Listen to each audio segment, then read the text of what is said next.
In its infancy, commercial air travel was expensive, and seemed like the ultimate in luxury.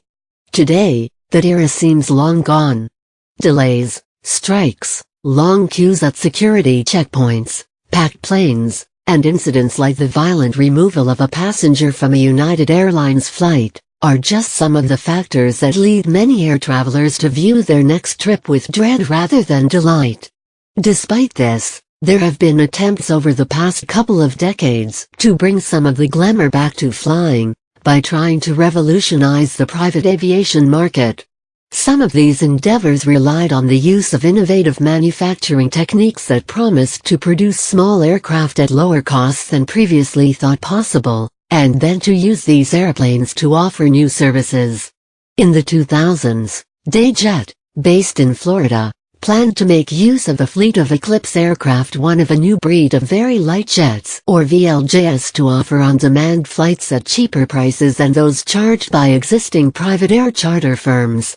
Although this initiative failed, entrepreneurs have continued to try to rethink the private aviation market. A series of startups are now applying new technology to the challenge.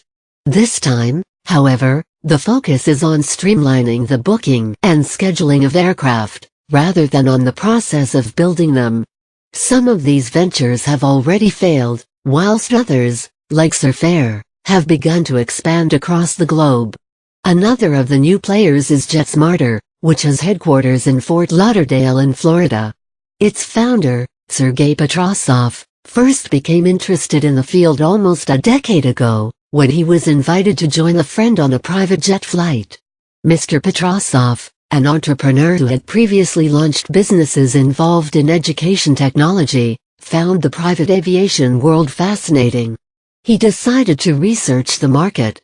What he discovered astonished him.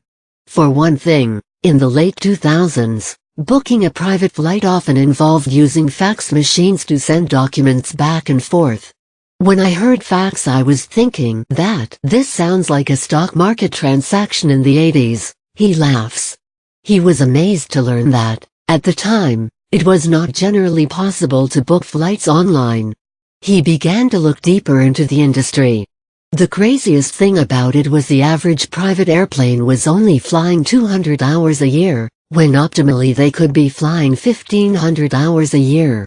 And out of the 200 hours it was flying, 1/3 of the hours didn't have a single passenger on them. They were just flying empty, Mr. Petrosov recalls.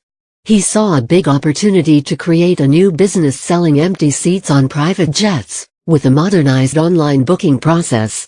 The use of smartphone apps would make immediate reservations a possibility, in the same way that users of online taxi services like Uber can make instant cab bookings.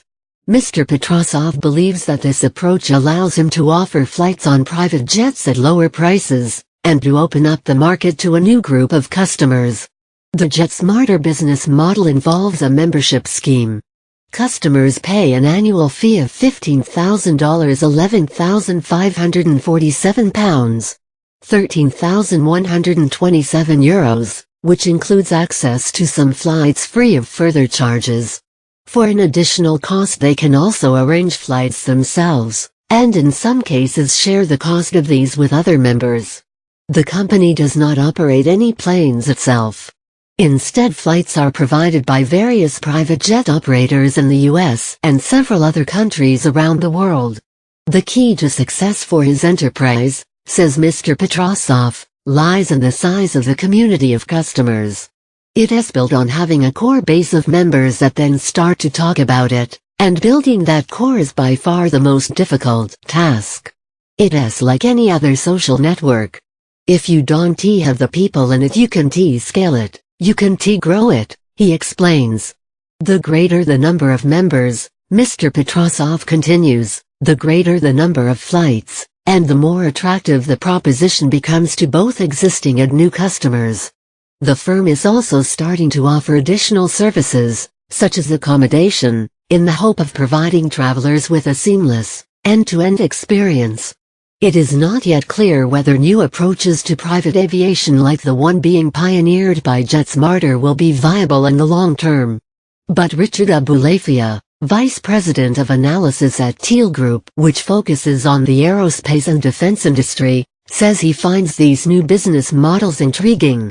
Maybe this time technology companies can get it right, he says. Mr. Abulafy adds that applying technology to the booking and scheduling side of the business is a smarter idea than trying to find an innovative way to dramatically cut the cost of building private jets. The latter approach almost always ends in grief, not least because it can consume vast amounts of capital, he says. For his part, Sergei Petrosov remains optimistic, although he recognizes that there are lots of challenges ahead. What really makes an entrepreneur is perseverance. Being able to find the way no matter what.